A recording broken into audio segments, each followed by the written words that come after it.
Do you have like a favorite kind of tea? Scottish breakfast tea. I feel like I would get down with that. My sister brought me back some like the best Scottish tea from Scotland. Those guys know how to do tea.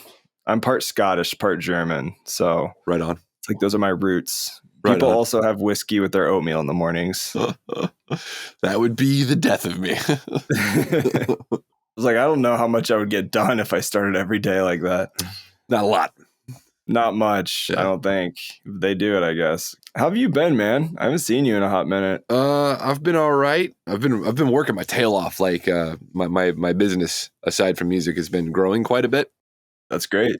It's great, but it's really a monster. Like it's taken over everything other than like family time. Basically, it's like I think last week I worked like 70 something hours. It's just a lot. Like Wow. I'm pulling 12-hour days regularly. I thought I was busy. I mean, it's like, getting's good, so got to get it. Yeah, that's crazy. And on top of that, you are like about to release an album that has 16 tracks. I think a time machine would probably be your best friend right now. That sounds like a lot. It was originally 28 tracks, and I cut it down to 16. I have probably 28 half-finished projects, but I don't know if I would put all of them into an album. That's like wildly ambitious. I don't think I was gonna. I was like, all right, here's all the stuff that I could possibly release right now. Some of it jumped out as obviously like, okay, it doesn't fit. And then, some was like, all right, well, that's not as polished as the rest of them. So you start knocking them out. I did a couple of streams where I would just go through and like take the projects out of the album folder, one at a time. I actually let my chat help me vote on a couple of things. I was like, should we keep this one or not? And people were like, no, or yes. I was like, all right, thumbs down. Yeah. No, it's good to have that crowd feedback too, for sure. I know people who have like uploaded stuff to SoundCloud just for a week just to see how popular it was, like, and then shared it. I've seen like Submit Hub has a hot or not feature where you can get like free feedback. There's some good Discord communities like Kenny Beats, Reddit communities. I haven't tried Submit Hub's hot or not, basically for tracks. Yeah. You remember that old site? People upload, see if you were hot or not, and people would rate you. Yeah. It's like the same thing for music. Or hot or not. Nothing destroys somebody's self-esteem like uploading a photo and letting the world vote on how hot you are. Didn't Zuckerberg make that site? Did he? No way. I think he made something like that before he made Facebook. Like it was the precursor to Facebook. I want to maybe it wasn't hot or not, but like dead ass, like something very similar to that is like his first project. That's hilarious. Yes, James Hong and Jim Young from Silicon Valley. Oh, okay. Hot or not, man. That was like early 2000s. Uh-huh. Well, anyway, good work on the album. I think one of my favorites was the Steam. What was it? Steam Heat. Yeah. I feel like that could be a track on like The Matrix. I could totally see that being in there, like people fighting, like the intro. Slow motion gunfights. Yeah. Yeah, right on. Yeah, for sure. It was a vibe. The mix was great too, especially that track. That really popped. Did Mr. Bill help you with like some of the mastering? He was involved on I Was Wrong, the track. Okay. And so Primo, the guy that wrote that track with me, he and I are both good friends with Bill. We actually both helped build his studio. So yeah. I was like, Morgan, that Primo, and I, and you like our music, and like, let's show me how you would mix and do this track, right? It's like we were hanging out one day, and he was like, "You almost done with the album?" I was like, "Yeah, I'm done. I got this one track I'm not so sure on." And then he showed me basically like from scratch, like I gave him the project file, and I got to watch him mix my song, which was that's nice, awesome. Yeah. So I saw how he did it, and I just like fucking sat there and took notes, just notes. That's cool. I watched him do the whole thing, like watched him mix it, watched him get a clean master, and like what plugins he was using. And I didn't have like 5 plugins that he was using. I went out the next day and bought them all. And like, I saw him do that, and it came out so clean, like, cause he spent like 4 hours on it, basically just mixing this one track, like while I was watching him. I already had it like 90% of the way there, but like that 10% I didn't know.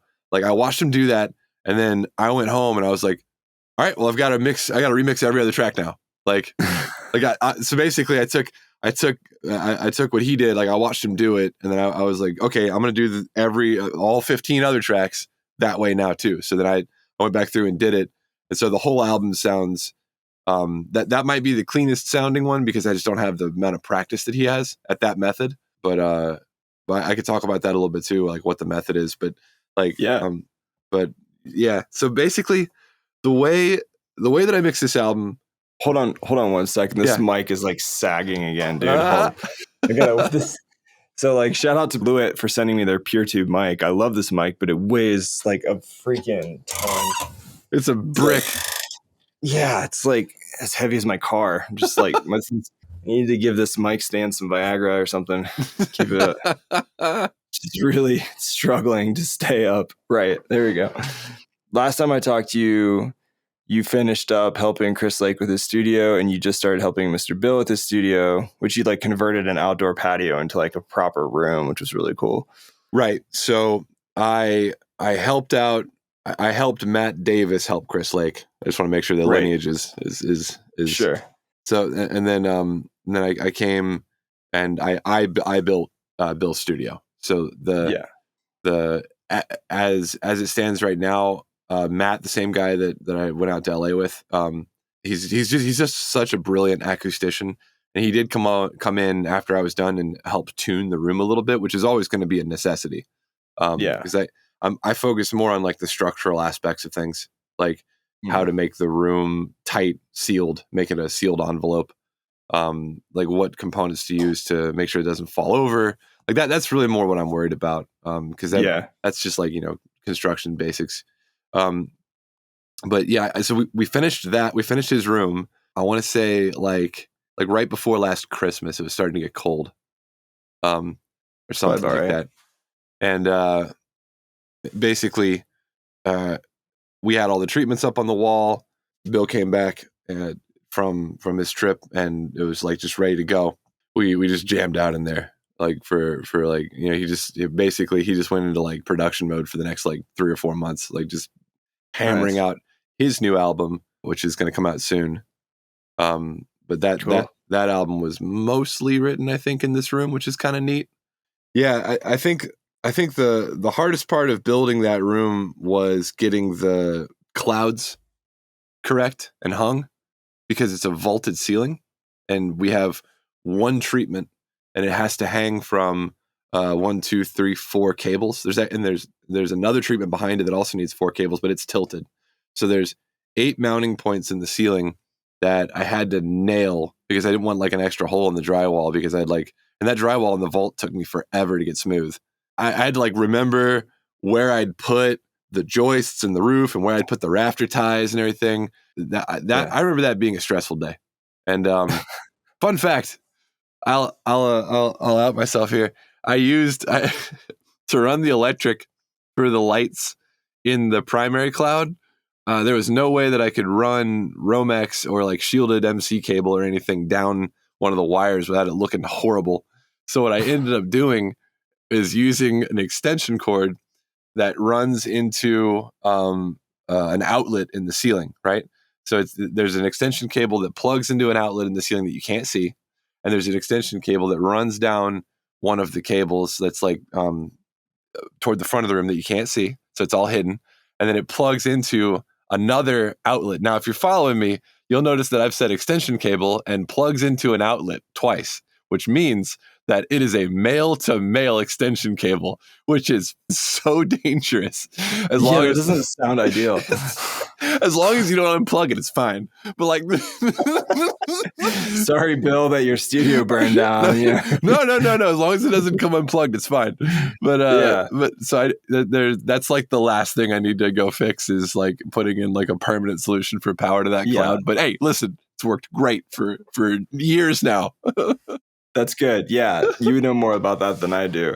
So when it comes to like hanging a cloud, is there a perfect distance from like the ceiling? I guess are like most clouds standard, because essentially you're just adding another ceiling, right? That's like another layer of density to like absorb. It really depends on the shape of the room that you are planning on finishing with. So in Bill's case, his ceiling is vaulted. And what that means is it comes to a point, which is not ideal for control room acoustics. It's ideal for live room acoustics. If you're recording a piano, like a vaulted ceiling is great. You put some panels up there and it kind of adds a little bit of shimmer to the sound. That's fine. But when you have a control room, you want that thing to be dead, dead, dead. What you do with the cloud is you kind of want to bring, it's like imagine you're bringing the ceiling down more toward like a normal 8-foot ceiling, right? Like, so in my room here, it's 8 foot ceilings. Most rooms are, unless you live in like a newer home, and sometimes it's like 10 feet or whatever. You like have a super nice home, it's a 12-foot, 16-foot ceiling. Well, I think what the calculations worked out to be is that we're trying to build what was called the Golden Trapagon. All right, that was the name of the design that I decided to follow when I was building the room. And what that means is, I wish I could draw it and show the viewers, but basically, the front of the room's a solid wall, back of the room is a solid wall, and then the sides, right? So front here, back here, the sides go like this a little bit, and the ceiling goes like this a little bit. So that's weird. So it's slanted, and basically it turns the whole room into a horn, and it makes it harder for the sound coming from the speakers to come back to your ears, because it's not going into a 90-degree corner in any of the directions, if that makes sense. Yeah. Except for the floor and the ceiling just the floor of the back wall. So if you go look at his studio now on Instagram or whatever, you're going to see in some of his videos that there is just an ass load of treatment on the back wall. And a couple of those are tuned bass traps that Matt Davis designed and I built. And then a couple of the things are just like standard, really heavy bass traps. But the back wall of his studio turned out to be a real bitch and a half to treat, because it's not a standard interior wall. It's an interior wall built on an exterior wall. Does that make sense? Because it was a porch. Yeah. So it had some real weird resonances that I wasn't expecting to have to deal with, and neither was Matt. And so like we got to the tuning phase, and like the fucking curves were looking so weird. Like, I mean, this was probably my like third or fourth room that I had like either tuned or helped tune, and it was my third room that I worked with Matt on. And I know his process, and I was able to watch him do this a couple times before. And he was looking at me like, bro, this is some weird, like, what's going on here? And like, we were both kind of stumped on what exactly was going on, but we got it tamed, now it's dead flat. So what did he use to like tune the room? Did he use like a special microphone or like software? I want to say he uses primarily Room EQ Wizard. So REW is the software. It's free, which is awesome. That's my favorite price. Yeah. So anybody out there who wants to tune your room, I think we talked about this last time too. Like the biggest investment you can make into your room would be to get a reasonable DAC and to get your speakers away from the wall, right? So get your speakers away from the wall and get a nice DAC. I just actually I could have plugged this, but I just sold it. Deer Creek Audio is a really awesome company that makes this little teeny tiny box called Mini DSP. And it has ins and outs, and you can flash a filter into the ROM chip of the Mini DSP, and then it sits basically between the output of your sound card and your speakers and applies a filter losslessly. Oh, wow. Yeah, it's really awesome. It's a great little utility DAC. It's very reasonably priced, and you can basically take Room EQ Wizard and have it run some smart analysis on your room. Similar to what SonarWorks does with headphones. Does that make sense? Yeah. So they have their own microphone too. Oh, Mini DSP, yeah, and it's calibrated. Yeah. Or are you talking about Room EQ Wizard? I'm saying SonarWorks. Yeah. They have their own like mic for like tuning rooms. They sent all the Ableton certified trainers one. Mine's still sitting in my closet. I've never tried it. I would encourage you to give it a shot. But again, if you're not really a headphones guy, what I'm trying to sell you on right now is the solution to that, but for speakers. So like, if you want a passive EQ that sits between your sound card and speakers and just runs room correction, then that's the way to go. I used that in my last studio. Nice. It made a huge difference because that room was untamable. I've had a lot of untamable places I've lived where I'm just like throwing up aimlessly. Like I have a couple diffusers, and then I've got a bunch of just foam, and I'm just like walking around the room using my ear and trying to find the best place. But maybe one of these days I can encourage you to come to Denver if you ever get a break from your 72-hour work week. Yeah. And then we could just like chill, go in the mountains, and then I could pick your brain on making my stuff sound better. I haven't been to Denver in a minute. I miss it. Now that Bill's here and Calvin's here, like those are the guys I was going out to Denver to go see. But now you're out there, so I can go see you. There you So go. come hang out. We'll go. Yeah, I live right next to Red Rocks in the mountains, and you can meet my dog Roscoe. He's a total crackhead. He would love you. He would love you, dude. He's got puppy energy still. Right on. This episode is sponsored by Magic Mind. Honestly, I am obsessed with this stuff. I take it in the morning, I take it before a workout, I take it before I do a podcast now. It gives you all the mental clarity and focus you need without the anxiety of chugging coffee or any other energy products out there that are bad for you. You might be wondering, Dan, why would I need to spend my good hard-earned money on an energy drink? Well, it's not just like all the other crap out there. It contains 130 times the antioxidants of regular green tea. I actually gave a giant box of it to KMG Studios, where I'm doing in-person podcasts now, and the box didn't last long. A lot of the artists, a lot of the engineers love it there. One little shot gives you a perfect combo of nootropics, adaptogens, functional mushrooms, and includes ceremonial grade matcha, as they call it. It also can decrease inflammation. It supports a healthy immune system. You can take it alongside your coffee or your tea if you're a coffee addict like myself, without giving you that extra jitter or making you feel anxious throughout the day. I can think more clearly. I can be a lot more productive whenever I take this little energy shot. Magic Mind is backed by over 240 scientific studies designed to boost energy, enhance focus, and create a sense of calmness and alertness. And it probably will be the best part of your morning ritual or any other moments where you need that extra boost of focus and memory and energy. Definitely check it out. I don't think you'll be disappointed. It actually tastes good too. Just go to magicmind.com/Ableton. Use the discount code Ableton20 in all caps. That's Ableton20 and save 20%. Highly recommend this stuff. I'll be taking it all the time. And yeah, I definitely recommend for you as well. So give it a try. Go to magicmind.com/Ableton. Check out the link in the show notes for more details. Yeah, you worked with Bill in his studio. I saw pictures and him posting about it. It looks really nice. I'm sure that was definitely a learning experience. Yeah. Any other like learning curves through that process that like maybe were surprising to you? I mean, well, I got sober halfway through it. That's a thing. That's congrats, man. That's wonderful. I'm still sober. Last time I was on your podcast, I was like freshly sober, but I'm still going, baby. Yeah. Yeah. You look happier and you have more energy.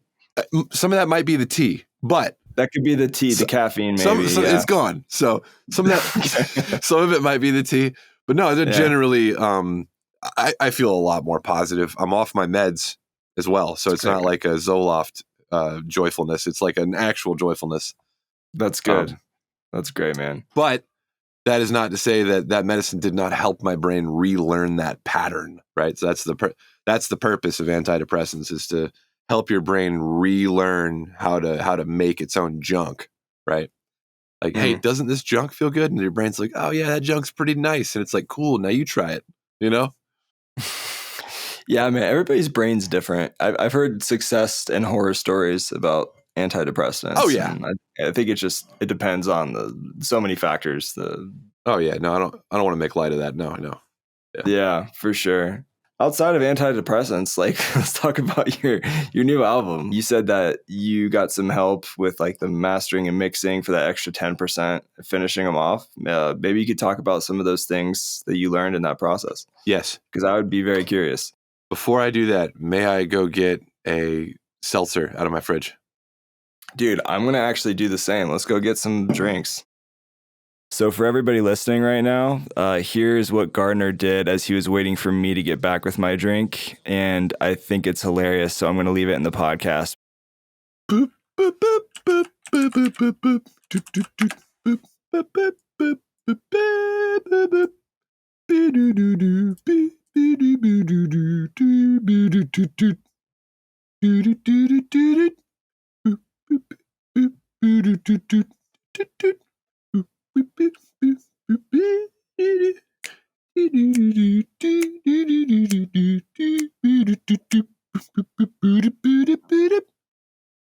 And I'm back. Oh yeah. Dude, you inspired me. I had to make some tea. Hell yeah. Yeah. It's organic Tezo. I think it's Tezo chai. Yes. Very good. Big chai fan with a little bit of like oat milk, just a hint.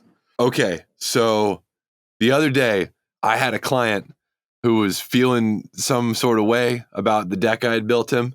Like, this is way, way above and beyond. He was giving me compliments. He's like, I got to make you some tea. Makes me the best matcha, like green tea latte I've ever had in my entire life. I finished it in like 35 seconds. I think I burnt my throat. I was like, it was so good, dude. Yeah, I mean, if tea is good enough to burn your tongue on, then like sign me up. It was worth good. He's like, I make another one for the road. And I was like, I don't need another one for the road. Like, I'm already cracked out. Dude, I'll send you some Magic Mind. They keep shipping some to me. They sponsor the podcast, but great company. And it's like the most high quality premium grade matcha you could buy. And they're like little shots, little matcha shots. Oh, sick. It has like nootropics like ashwagandha and like whatever, all this other stuff that I can't pronounce that's supposed to be really healthy and good for you. Okay. Definitely keeps me awake. I actually just took one because I was like about to fall asleep just now. So I just took a shot and I'm about to wake up in 5 minutes. So it's just like caffeine. Like there's no other. I think it naturally has caffeine because of the matcha, but they don't add any caffeine. So I can drink it with my coffee and I'm ready to go. Yeah, mixing. So what did you learn in the process of this new album with the mixing? Because it sounds good. Thank you. I appreciate that. I learned that I learned how to use my meters and my numbers in ways that I didn't used to use them. So like I used to basically just like look at the peak meter on Ableton's master channel and be like, all right, everything's hitting this number that I'm looking for. And then I'd be like, cool. I'd go to the loudest section and I'd play it and be like, okay, the loudest section is hitting the right number, and I'd print it. But what I've learned is that there's like a bunch of other numbers that I need to be concerned with as well. Like what? So I primarily, to check myself, I primarily used RX10. And yeah, nice. Yeah. Insight? No, just Isotope RX10. Okay. And the meter I'm using, like my live meter, is a physical meter in front of me. It's made by TC Electronic. It's their Clarity M. Yeah, I know. I've seen those in a couple of people's studios. That's what I use for like live, live metering, like as it's happening. But then I'd get everything looking correct on that meter, and I'd get it looking correct in Limitless, which is the limiter that I've been using a lot. And then I would print it, and then I'd use Isotope RX10 to check, right? It's like after you print it, so for instance, Limitless might be telling me that everything is peaking below 0 decibels, like the sample peak level. It might, but then, and I'm, again, using true peaking and everything. And then when I took it into RX10 and looked at the render, it actually wasn't, peaking at 0 or sometimes, usually I was actually set it to negative 0.3 decibels is like, I think what my SPL was supposed to be. And I would look at it and it was actually over. It was actually peaking, clipping. But like you can't hear it, but the computer considers it, and Limitless wasn't reporting it. And so I'm like, it caused me to like start to look at the process of like, okay, I need this to sound good for my ears, but I also need the numbers to be correct. So like, it's not that I wasn't trusting my ears. What I was doing was I'd get it correct with my ears, and then I would like basically for the next several hours just like tweak some things and print, and tweak some things and print and check, and tweak some things and print and check. Right? And when I say print, I mean like render. Like I'd render it down and then check my numbers and check my numbers and check my numbers. Until I got everything to sit at like the arbitrary number that I decided was going to be the correct, max momentary loudness, max short-term loudness, and integrated loudness. Like those are the 3 numbers I was really focused on. And once I got those all to be like about the same per track, again, basically using I Was Wrong, Bill's mix and master as the template, then I was like, okay, well, this track is now mixed correctly. And I would send it to a couple of people and see what they thought, and they would give me feedback. The most consistent feedback that I got from people was that it was missing low mids. I kept neglecting low mids. So then I'd take that feedback and put it into the track, and of course, then all the numbers would be off again. So that I'd go through the process again. Yeah. The joys of mixing, right? Yeah. Like, I was gonna say, like, what LUFs were you hitting? Were you like trying to hit a certain amount of loudness? Like, what were those numbers? Yeah. So let me just pull this up real quick. I can tell you. So I was trying to get between -7 integrated and -10 integrated LUFs. Oh wow, okay. And then It's a little quieter than I was expecting. Yeah, well, see, the thing is, regardless of what you decide is your, what you decide the LUFs is that you're going to put into the song, Spotify normalizes it to -14 anyway. All I'm trying to do is to get it sound as good as I can on my end and make sure that it's not peaking, so that they don't have to run whatever black box peaking software they use to do that. So basically I want to take all the work out of their hands except for their little normalization process that they do to get their tracks to sound and at -14. But my tracks, I checked them with a couple meters. Doing it this way, so I'll go and play like a tune or two, through the Clarity M, and it'll say, the true peak max is like -14, and then I'll play my tracks, and then my true peak max is like -13. And I'm like, hell yeah, I got one more LUF on them. Nice. So yeah, it paid off. I think there's a website called loudnesspenalty.com, I think. Yeah, you can basically go there, loudnesspenalty.com, and you just upload your wave or your track, and then it'll basically give you a readout of what that's going to look like. And if you have any, like, if it has concerns for certain like streaming platforms like YouTube or Spotify or whatever. So it gives you like a score basically for each platform and lets you know, like, hey, this might be too loud or whatever for each streaming platform. Yeah. I don't know. I've heard both ways. I've also talked to like a couple mastering engineers who are like absolute real like OGs in LA working with some of the biggest platinum artists in mastering. And I've heard some of them say like that, honestly, they don't really factor in too much with the streaming services. They're just like, we hit it as loud as we can to make it sound still good, unless it's for some kind of like streaming platform for film or TV or something where there's like a specific standard you have to go by. They're kind of like, we just make it sound good and make it loud and we just upload it everywhere. Yeah. I don't know. You could definitely get as picky as you want to be about that. I'm just slamming my stuff into the red and then letting Ableton's built-in clipper or limiter or whatever's going on the back end. When I export it, it's going to chop it at 0. Yeah, which is fine. I mean, I know guys that'll put like 2 camel fats on the end of a chain and just send it, and it's like, sounds great. Like, so yeah, I don't really. I'm not saying my way is the best. I'm just saying that's the way I did it this time, and it worked. I like the way it came out, and I'm proud of how it sounds. I'll have to check out Limitless. I am not too familiar with that. It's by DGM Audio, right? That's that limiter. Yeah, and I saw Limitless and I saw its price tag, and I was like, all right, fucking no way. Fucking really? This is bullshit. There's no way it sounds that. And then like basically like Bill snapped it on the track, and all of a sudden all these little background details that I'd been missing started to pop out of the mix, and I was like, all right, I'll fucking buy it. I was like, son of a bitch. Like, Bill should be getting royalties from them. Yeah. Right, I don't know. Like I'm pretty cautious about recommending plugins because I definitely think I've been a victim of snake oil salesmen before. But I can recommend Limitless. It's a great limiter, but that's all it is. It's just a limiter. It's a very good digital limiter. Yeah. I'm a Pro L junkie. I feel like I use several of those in my tracks. I love Pro L. I used to use exclusively Pro L for limiting until I started using Limitless. I found that Pro L does eat the transients a little bit when I would like things to be a bit more snappy. And I did some side by sides, and I'd be willing to share that with you. Yeah, that's interesting. Because I mean, really, I was a Pro L evangelist. I was like, this thing is the shit. Because here's the thing: you can slam anything through Pro L, and it'll make it sound like it'll take the harshness away. It does. But the thing about a drum set, which is like the harshness is intrinsic to the noise.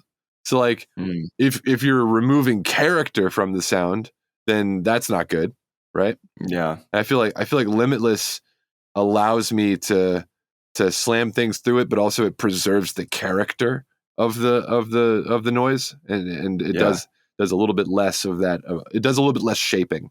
Every plugin's going to have a sound, right? Like Absolutely. even if it's a transparent marketed plugin, you know, it's still going to have a sound. Absolutely. So Limitless has a wide and kind of sparkly sound. Like that. That's how I would describe it. I like sparkly. Yeah, those high end kind of fuzzy sparklies. It does that really well. I'm into that. I don't know if you've played with Gullfoss. I think I've mentioned it like twice on the podcast.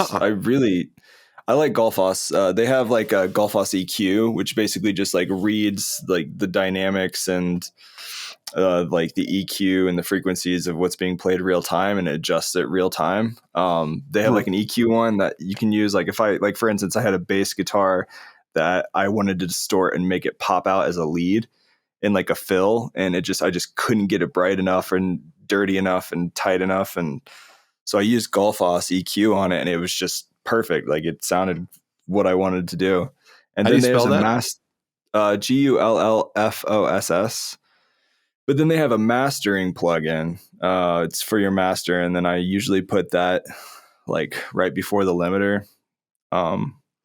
So usually I'll like DS, and then I'll go into that, and then I find that it's so subtle. It's just very subtle. It's not like a big like wow. It's more kind of like I just need stuff a little tighter and brighter. But it's got like multiple modes. Like you can adjust like how dynamic it is. You can like add back in your mix is sounding thin. You can bring some life back to it, or you could tighten it if it's like too resonant in some places. Yeah, it's kind of like a more chilled out, subtle version of Soothe, kind of. All right, yeah. I abused Soothe on this mix. Yeah, Soothe is amazing, dude. Yeah. Honestly, for anybody who's on the road, who's like trying to produce on the road or like mix down for like live performance, and they just don't have a proper studio setup, like Soothe is a game changer. You can just clean stuff up and prevent people's ears from bleeding for quick mix downs. Yeah. If you have a quick mix down you need. Truth. So where were we? Right. So that was the mastering process and looking at loudness. But the way I actually mixed the tracks was I mixed them all in Ableton regardless of which program I made them in, because about half the tracks on this album are written in Bitwig. So oh yeah, I forgot you're a big Bitwig person. I switched over officially to Bitwig. So but I mixed them all in Ableton. Because that's what I watched Bill do it. And I was like, okay, well, I'm not going to mix them in Bitwig because he didn't use Bitwig. And I think I might actually continue to mix things in Ableton because really it makes a little bit more sense. And I'm not sure if I'm just like, if that's a habit thing, like I'm just used to doing it that way. So I'll just keep doing it in Ableton. But like, I definitely think I'm going to be a switch hitter. Like I'll use both.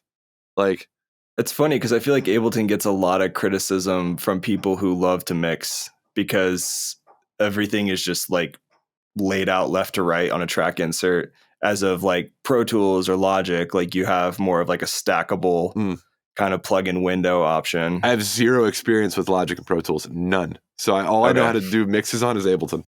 Okay, yeah. I mean, I use Ableton Live for mixing too. So yeah. So what I would do is I'd stem everything down to like 10 channels.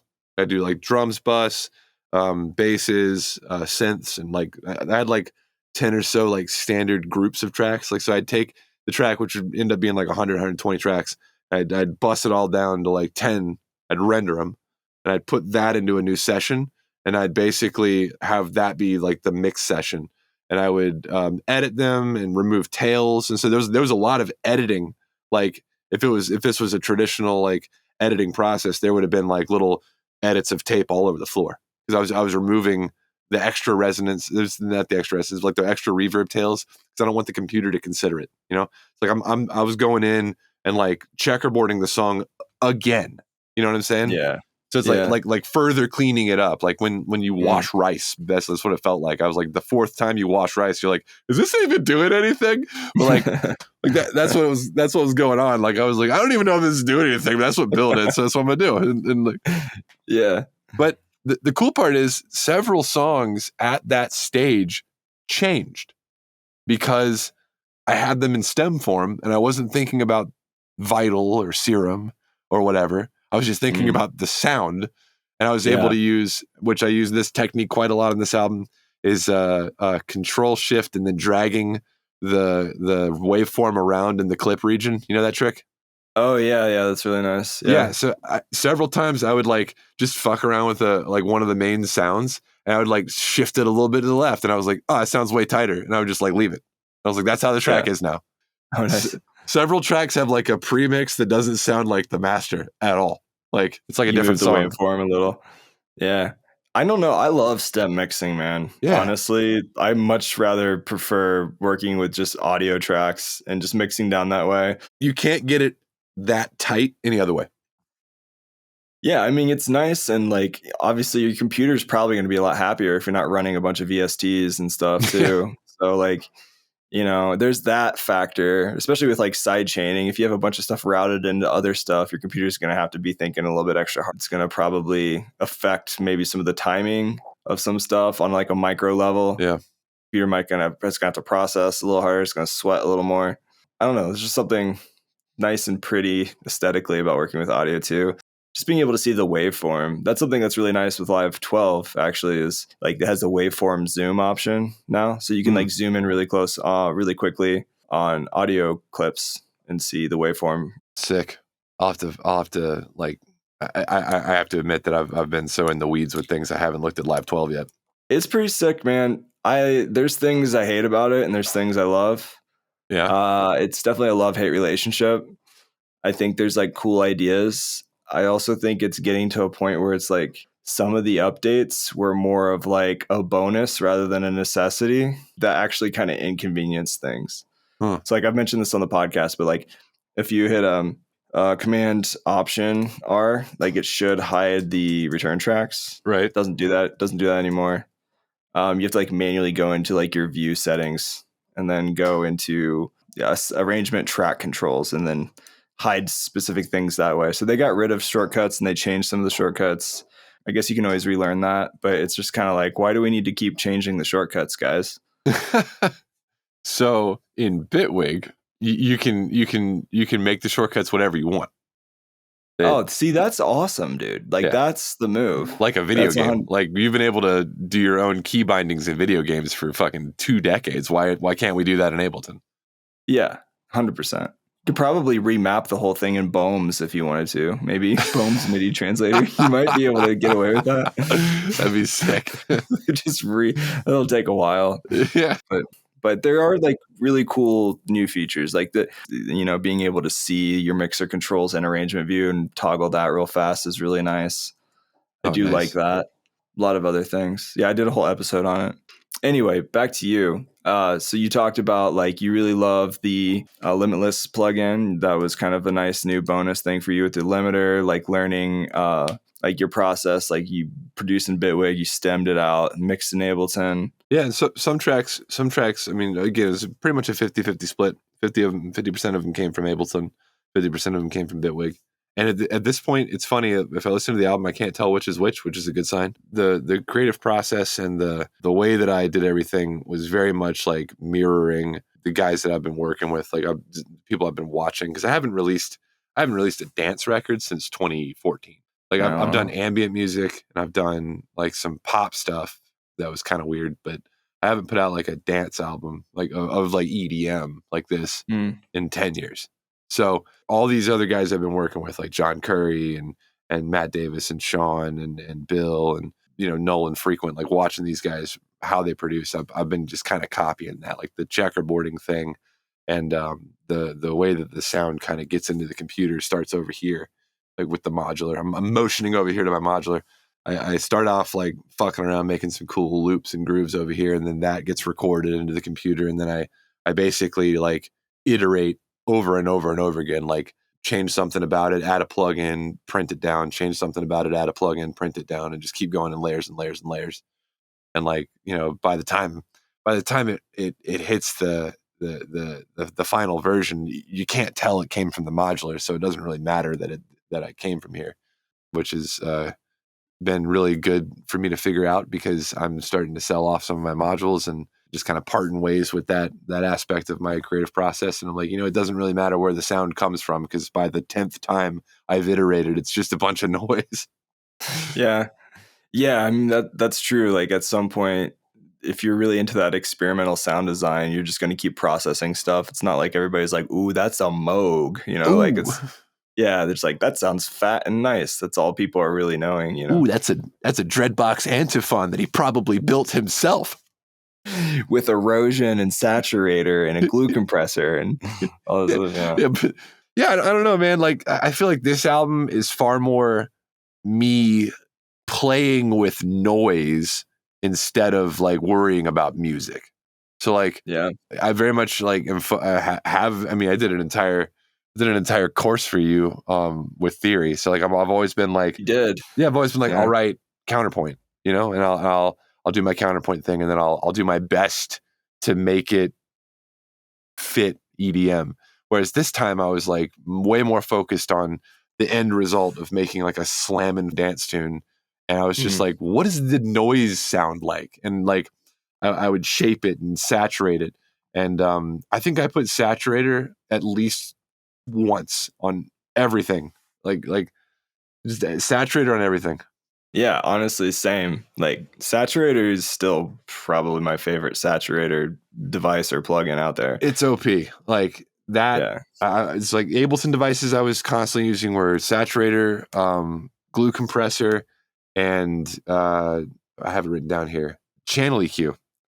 Oh yeah. Yeah, I feel like channel EQ gets slept on. It's a nice, and it's dynamic too. Like it's what's the word, where it basically reads the incoming signal and adapts to it. So it's an adaptive EQ or whatever. You can boost. It does really good job of boosting low mids. Yeah. So I have this preset because Steam Heat was the first song I mixed. That's the one you like. And I sent it to my friend George, and I said, George, what's missing? Like, what do you think? Do you like this? And he was like, oh, it's very clean. It's missing like the low mids. And he's like, it's missing the meat. So he created an EQ preset for me called Steam Meat. And I ended up putting that on everything. Just steamy meat on Steam your whole meat. mix. Yeah. Is that how you inspired the track, the Steam track name? Is that what that came from? No, that just came from the concept of the album, which is about a giant bird, a giant mechanical bird made steampunky stuff. That's cool. Yeah, see, if you listen to the track, you can hear the that's the yeah. Those are the pistons. Nice. Mechanic. Yeah, because that tracks with the visuals too that you posted on Instagram. Yeah. When the album comes out on the 21st, either on the 21st or shortly thereafter, my 3D artist Churchgrim and I are going to have a visual experience. So like people will be able to go to my YouTube channel and they'll be able to click on the visual experience and watch about 60% of the album, like visually. So it'll like choreographed 3D rendered stuff. We put out 2 music videos. They didn't do so well. I'm like not super bummed about it, but because like I did it how I wanted to do it. Like I was like, it's got to look this way. I don't care what happens, and I'm real proud of it. So that's cool, man. 2 music videos that are already out there. I Was Wrong is like one of the best like 3D, like because I didn't do the 3D rendering. Like this other guy named Churchgrim did it. Huge shout out to him. And it's seriously one of the coolest things. It's such a cool video. Like he did such a good job on that rendering. I don't know if I've seen the whole thing. I saw the promo snippet you posted on Instagram of that. Yeah, it's out. So go check it out, I suppose. I'm gonna need to check that out. The visual experience will be all the collaborators. So all the songs that have a collaborator are going to be in the visual experience. That's awesome. I don't know. Would you be open if I remixed one of those tracks? 100%. I was listening to a couple of them. I was like, I can totally play with this. This would be fun. This is a good track. Yeah. I definitely think that because I did a remix album for my last ambient thing. So like I've already set that precedent. So I've had a couple people reach out and be like, hey, can I remix this? And so, yes, 100%. Let's go. Yeah.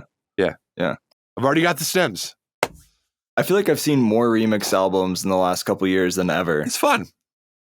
Yeah. And it's a really great way to get additional exposure as an artist. If you put all this effort and all this time and money or energy or whatever into like releasing an album, you can kind of prolong the life of that album. if you have other people remixing it, or you release a remix album, and that gives you more live stuff to play out if you did want to perform live too. You get more material of stuff that a lot of people probably haven't heard of. Yeah. Of the original. Yeah, I think the Virtual Riot remix of one of Bill's last albums is like killing it right now too. It's like, I can't remember what I think it was. I don't think it was Complicated, but anyway. Yeah. Sorry, my dog's barking. Roscoe. Every time the neighbor opens their door, because they're like across the stairwell from us, like he just thinks somebody's about to break down our door in this really safe neighborhood I live in. Yeah, no, he's got a hard life. His life is so hard. What was I going to say? I was going to say something. I don't forget. Do you have any interest in like performing live? I mean, you mentioned this is the first like dance album you made in a while. I didn't know if there was an intention behind that. No, I literally, like, if it does pop off, I would literally hire somebody else to go be me. I'm done, man. I don't want to perform. I don't want to leave my house and leave my family. And like I've been to a show recently, and I was like fucking walking with a cane the next day. Like, I can't do this anymore. It's way past your bedtime. It was way past my bedtime, and I don't do drugs, and I don't drink, so it's like there's no reason for me to be there, So like, yeah, dude, I'm at the age now where like I appreciate my pillow more than ever. Yes. Yeah, I mean, if you did, I would totally come see you play live. That'd be sweet. I appreciate that. Yeah. I think there's potential for me to like do a couple of shows, but it would really be like one odd weekend at the Terminal West in Atlanta, like that one venue I like here, and that's it.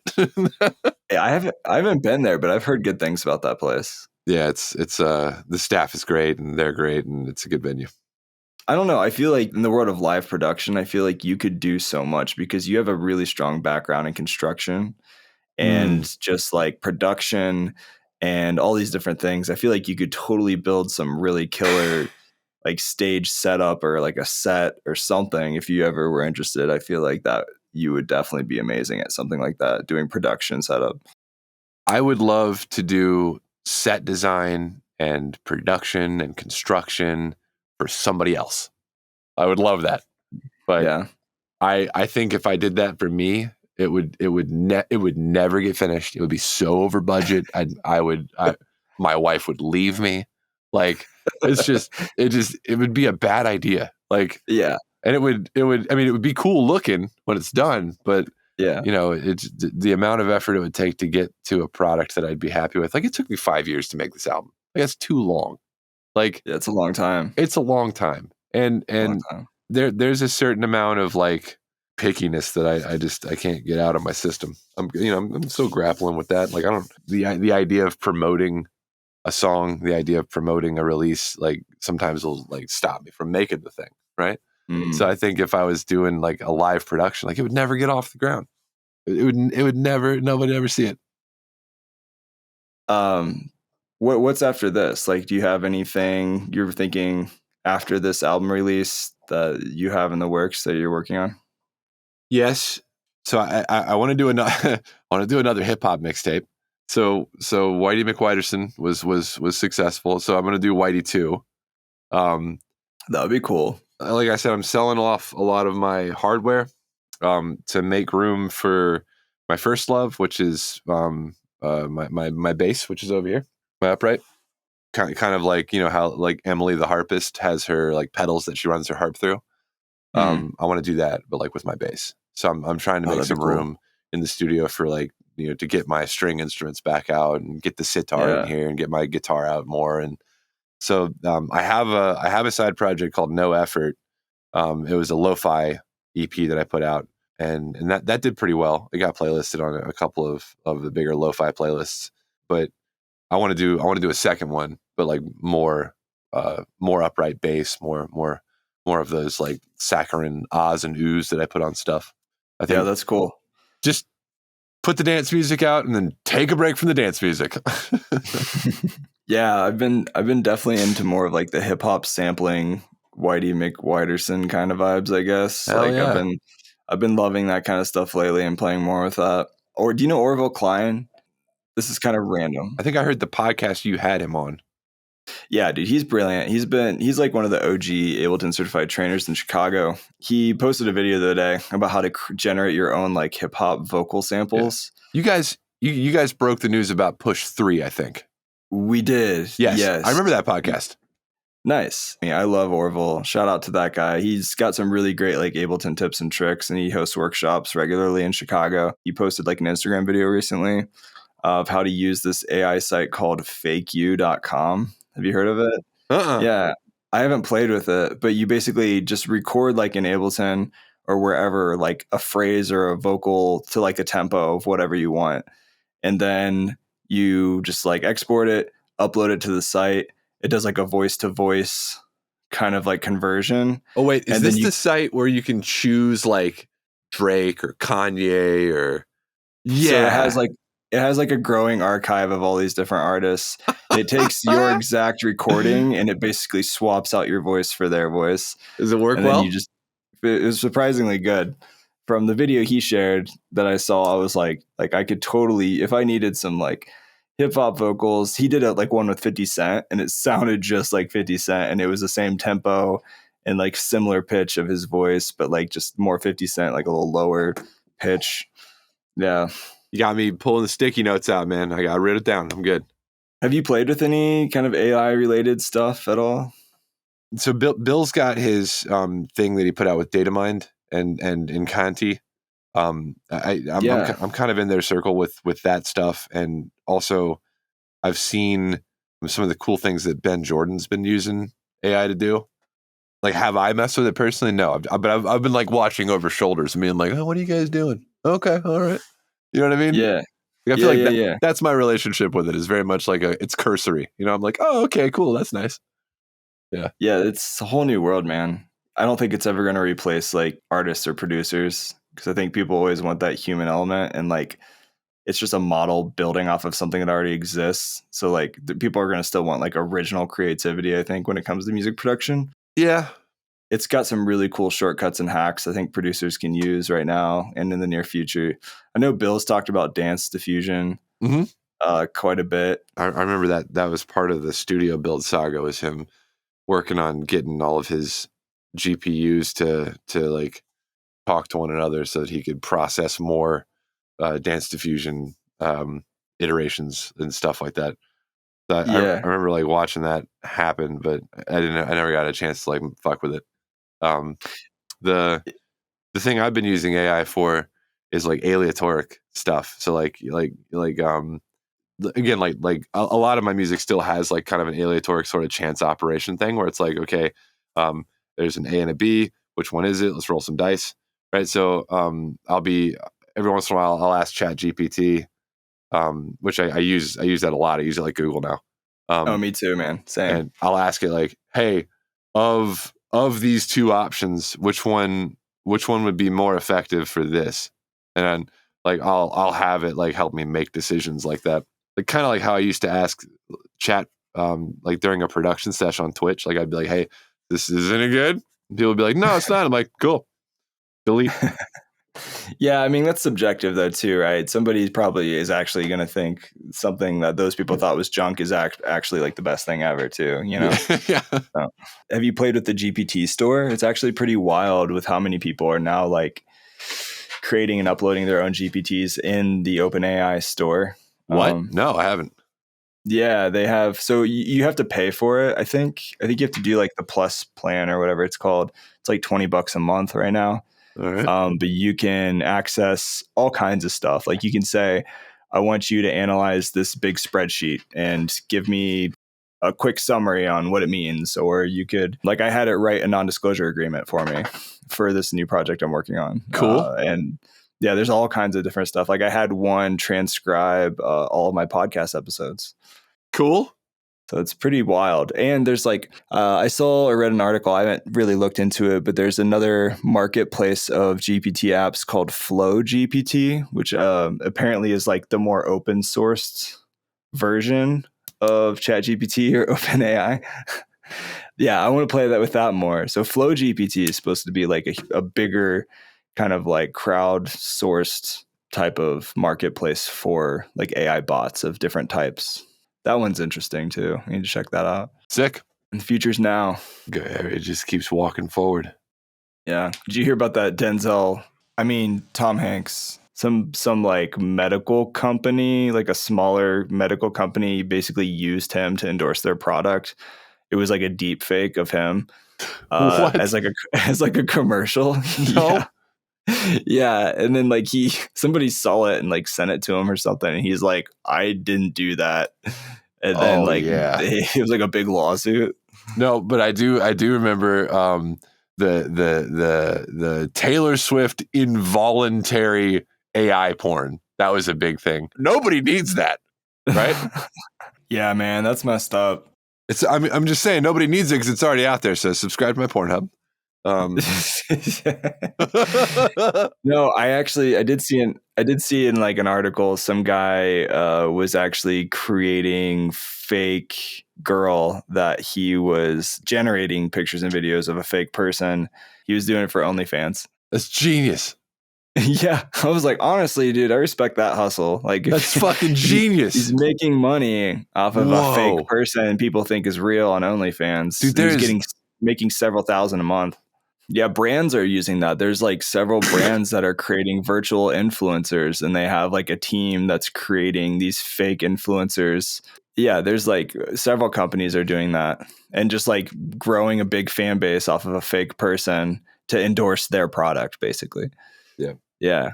I'm fine with that. The influencer market needs competition. Yeah. I mean, I don't know. It's kind of a weird concept. Like if you're like on the other side of that and you're connecting to this person that's not real, like what is reality at that point? It's so strange. It is no different than Tony the fucking Tiger selling you Frosted Flakes. It's no different. There's no spokesperson for Frosted Flakes. It's Tony the Tiger. Yeah. But then people are like, oh, but then there's the guy who does Tony's voice, and there's the guy who draws Tony, and there's okay. Do you know those guys? You don't. You don't know them. It's a good point. I did like Tony the Tiger. I ate a lot of Frosted Flakes growing up. They're great. They were great. Dude, have you ever seen Prongles? No. All right, so it's a real product. It is Target's knockoff of Pringles. Okay, I want everyone listening to this to look up Prongles. It is some of the best marketing ever. So everybody knows Pringles. Once you pop, the fun don't stop. Yeah. Oh yeah. All right. Prongles is a skateboarding pig, and it says, "Once you pop, that's great." I'm looking at this right now. Yep. That's hilarious. Once you pop, that's great. We say that around my house all the time. We'll just be like, that's great. It doesn't even rhyme. They didn't put that much effort into that tagline at all. They're like, no, we're just going to take this idea and be lazy with it. Yeah, man. There you go. Yeah. What are the benefits and disadvantages in your mind of producing in Bitwig versus Ableton? They don't stand out much as different programs if you're doing the kind of music that I wrote, right? So if you're doing and I think that is proven by the fact that even I have a hard time remembering which was written in which. Okay, and I've got a pretty good memory. So where it does make a difference is something like ambient music. So my next ambient album is going to be produced in Bitwig because it will allow me to use a whole bunch of Bitwig has attachment points and modulation points in every single plugin natively. So instead of using like LFO or like an envelope utility or whatever that's written in Max for Live, in Bitwig, just natively on every single plugin, even third-party plugins, it's got 2 or 3 buttons right here that open a list of modulators, like a whole like robust list of modulators, and you can assign them to any value in or out, and you can assign them to specifically in or out and like effects out. So like every single plugin has an effects out that you can apply effects just to that plugin in the chain. It doesn't affect anything else in the chain. It's like it allows you to get like it kind of allows you to open the hood a little bit on the DAW. So you Interesting. you can really make it do some insane shit. I could make an entire track in one channel, basically. Like I could set up an entire channel as a modular and make a track, like using sampler or something. Yeah, which I think I could probably do that in Ableton as well, but it would take a lot of wrangling and it wouldn't make a lot of intuitive sense. The thing about Bitwig is doing that would make a lot of intuitive sense. Because like once I show you how to click a couple of buttons to open some of these sub menus, you're like, oh, okay. And you can connect the dots real quick. Like it didn't take me long at all to understand how that works. So that, and it's got one plugin, which is like a macro plugin called the Grid. And it's essentially like Reactor. You know how Reactor works, or even how it would be like a Max for Live patch, but like a more macro Max for Live patch where things are already kind of pre-built for you, like an oscillator and stuff like that, instead of having to like, go into the fucking pure data, nuts and bolts of it and get everything working. But so there's that. It also has bounce in place and like bounce down to new track as commands, and they can take place while you're editing. So it's got a render queue. So like you can like highlight a region and you hit, I think it's Control B or Control Shift B, and it'll render that region that you selected to a new channel, or render it in place, or consolidate it in place. Got it.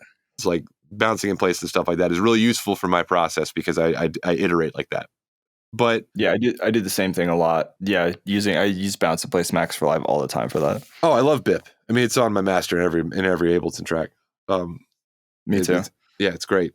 I think where it struggles is getting things to sound as clean in Bitwig feels to me harder than it is in Ableton. And again, that might be a comfortability thing, but I feel like it's harder for me to get Bitwig to do specific numbers. Like for instance, if I want to change the track volume in Ableton, I just click on the volume slider on the right side of the page, and I type in a number. And I hit enter. And I'm done. Right. Well, in Bitwig, it's like a triple click or a control click, and then you type in the number. And for whatever weird reason, like every channel, every new channel is -10 decibels instead of 0. Like so, like I'm pretty sure there's probably some defaults that there's things like that are kind of small stumbling blocks for me still. And I've been using the program now for 4 years, so like that shouldn't feel so alien and foreign to me, but it still does. Maybe that's their way of just assuming you're trying to like gain stage as you're producing or something weird like that. I mean, the headroom's nice. Yeah. Sometimes, but then other times I'm like, why is this drum so quiet? And I'm like, oh, right, the channel's -10. Like, that's weird. It seems like a lot. Like it's minus 10 dB. Yeah. Interesting. Routing audio isn't as intuitive in Bitwig. So like I feel like when I record my modular, it's easier for me to record in Ableton than it is in Bitwig. But I'm slowly getting over that hump as I'm learning. Like, so in Bitwig, they really want you to use the hardware instrument like plugin, and not like, because what I want to do is what I do in Ableton, where I just enable the external in on the channel and then I record the audio. Right, I set my loop braces and I record because I'm old. I want to see the tape. You know what I mean? But in Bitwig, they don't want me to do that. They want me to use the hardware instrument and set up like the dedicated ins and outs and stuff, and that fucks with my RME. And I'm like, ugh. So it just, getting started sometimes feels more frustrating in Bitwig. But once I'm flowing and I'm like bouncing in place and like clicking and doing my little hacker thing with the mouse and keyboard, Bitwig feels faster at that point. But like familiarity, getting started, it's a little bit on the intuitive side with recording. Ableton's got it in spades. Interesting. So like I said, I think I'm gonna still use both. Like, I mean, sometimes I wake up and I'm like, I don't want lemon lime seltzer today. I want grapefruit. Yeah, when it comes to like crazy intense routing, I forget who it was, but somebody told me about this Max for Live device that like lets you do pretty much like virtual routing inside of Live and outside of Live. I think it's called Audio Routes. Oh, my sound card would love that. I think Cycling 74 released it. It's like multi-channel routing in Live. But if you need to do crazy routing, like it's a Max for Live. It's called Audio Routes. I don't know. Talking about weird routing. Have you heard of Rolling Sampler? No. Check out Rolling Sampler. It's a VST, and what it does is it just like it's almost what's that listening functionality that Live has where it's just always listening and you can like go back into your history. By Birds? Is it by Birds Things? Birds Things, yeah. Sorry, I was too busy like Googling. What did you say? Now, what's that functionality in Live where it's always listening to like the last like 30 seconds to a minute of whatever the hell you were doing? Capture? Yeah, capture. So it's that. It's capture, but it's for whatever channel you stick it on, and it's always at the top of your screen, and you can see the waveform. It's like basically, it's dirty, dude. It's like I feel like that was like the Matrix, like when I was like, oh fucking, this is gonna unlock some shit for me. So capture is only MIDI. It would have been nice if they added an audio or MIDI function. Yeah, so this is an audio version of capture. Yeah, it is. I'm looking at it right now. That's kind of cool. 300% worth the money. $19. 300% worth it. Take my money. Yeah, Rolling Sampler is a game changer because then it just sits sick, actually. It sits at the top of the screen and it's got a waveform. You can set it to rainbows and shit. Like, but like basically, like if like you hit spacebar and like some cool shit happens and you're like, oh, I wasn't recording. Yeah, you were. Is it a Max for Life thing or is this a VST? VST3. Okay. Yeah, that's kind of cool. I wasn't recording that. Damn. Yes, you were. That's like why not? It can't be that hard to integrate that. I mean, you have capture MIDI. Why don't you just apply it to audio? No, it just reserves a RAM buffer, and like assuming your computer's got the headroom for it, it's just always there. Rolling. I'm gonna add that to my notes. It's my turn to write down some things. Rolling Sampler by Birds Things. What a great name, right? I don't know the guy. I'm not affiliated with the guy. I have no idea. It's just this is dope. A great plugin.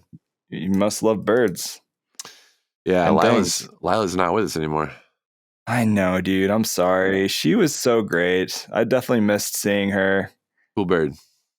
Dude, she was great, man. She was great. She's doing well wherever she is. I guarantee it. Would you say that's like the most exotic pet you've ever had growing up? Yeah, for sure. We had a dog when I was a kid. We had a Mastiff. That's pretty exotic, but those are big. Those are huge. But I mean, I'm 6'5", and I'm the short one in my family. So like for us, it was just a normal dog. Yeah, that's true. Yeah, we were just like, oh, a dog. Have you ever heard of a Caucasian shepherd dog, also known as like the Russian bear dog? Have you heard of those? No, I'm gonna look that up right now. Russian bear dog. Those are supposed to, I think, be the biggest dogs in the world, maybe. Oh my God. Yeah, they're huge, dude. These things are so massive. Whoa. Yeah, they're crazy. These things live for like 3 minutes? Yeah, I was going to say they probably don't live too long because they're so big. Yeah, they're a good size. Oh, yeah. They live for 5.4 years on average. Oh. Between 99 and 170 pounds. That's more than I weigh, dude. Oh, that's crazy. That's a big boy. They actually are not legal. I don't think they're legal in the U.S. Oh, wow. Because they're so big. I don't know if they're aggressive or not. They are banned in Denmark and subject to restrictions in Russia. Wow. Yeah, nobody's going to break into your house if you got one of these just chilling at your front door. That's a fucking horse. You could ride one for sure. Easily. Yeah. Yeah, that's a big boy. Wow. They're pretty cute though. I bet they shed a lot. Maybe I'll get a companion for Roscoe. You want a Russian bear dog, brother? It'll eat your dog. I don't think I have enough room in my place for one. Yeah, no kidding. Crazy. Yeah, maybe that should be your next pet, dude. Get one of those. Nah, pass. We my wife and I have decided that we're just not going to do pets. Yeah. We don't have the time. Like we have it's a lot of responsibility for sure. Have 2 children that makes sense. Well, man, dude, thank you so much for hanging out on the podcast. Like, it's always good seeing your face for sure. And anything else about the album or projects that you want to plug and talk to people about? Thank you for having me. It's always a pleasure. I love being on this podcast. Dude, is this the second or third time? I think it's the second time. Maybe Okay. Well, there will be a third. We'll definitely have you back. The album comes out on the 21st. If you want to see the tracks that I've already released, they are available on my YouTube channel as music videos. Church Grim and I worked very hard on them. Go check them out. Yeah, they're already out, right? So Yeah. I'll put out links in the show notes so people can click that. So everybody check out the show notes for links to Gardner's stuff. This episode's going to drop on the 12th. So that'll be exactly 1 week after Live 12 comes out. That's good numerology. It'll come out on the 12th and my album comes out on the 21st. It's the inversion. Yeah, it's meant to be. Hell yeah. It's a sign that everybody needs to go stream it. Good to see your face, brother. Glad that you are doing well and like crushing it and doing construction stuff and, still grinding and still making time for music. It's good therapy, right? Hell yeah, dude. Likewise. Thanks for having me. Absolutely, man. Everybody check out links in the show notes and give Gardner a follow. Bye-bye. Okay. Let's hit stop. Bye-bye. Hey, thanks for listening to the podcast. Do me a huge favor if you would and hit that follow or subscribe button wherever you're listening to the podcast. If you don't hate the podcast, please leave a 5-star review. It would help me out a ton. Don't forget to check back on Tuesdays for new episodes.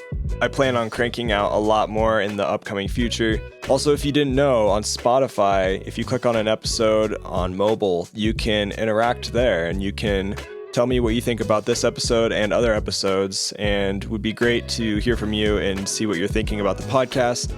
If you want to be the first to get new episodes and stay updated and get free new devices and sample packs and other stuff that I'll be sending out in the future, join the newsletter. Just go to liveproducersonline.com/newsletter and or check out the links in the show notes.